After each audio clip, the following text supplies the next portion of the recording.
Immediately এই culprit সঙ্গে তারা অ্যারেস্ট করবে। তার জন্য আমরা এই সিদ্ধান্ত নিতে বাধ্য হলাম।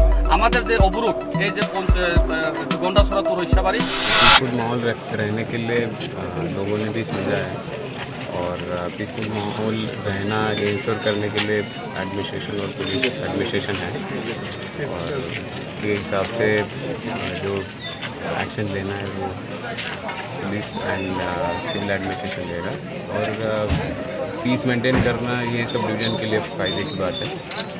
तो ये इंश्योर करना आगे के दिन में हम कोशिश करेंगे। থেকে 28 ঘন্টা আমাদের এই গন্ডাছড়া রুট অবরোধ পর আমরা সিদ্ধান্ত হলো গুরুত্বপূর্ণ সিদ্ধান্ত এই যে লোকে 23 তারিখে ঘটনা যারা জড়িত তারাকে আজকে রাতে থেকে তারার ইনভেস্টিগেশন শুরু করা হবে, প্রয়োজনীয় অ্যারেস্ট করা হবে এবং সে এলাকা যেভাবে তারা অক্ষণ থেকে ধমকি হুমকি দিতেছে তার এই ব্যক্তিদেরকে, এই কালপিটদেরকে তারা যারা আমাদের কর্মী এলাকাতে গিয়া তারা সিকিউরিটি প্রোভাইড করবে এবং তারা অতটুকু আমাদের ইন্স্যুরেন্স করছেন ইমিডিয়েটলি এই কালপিট সঙ্গে তারা অ্যারেস্ট করবে। তার জন্য আমরা এই সিদ্ধান্ত নিতে বাধ্য হলাম।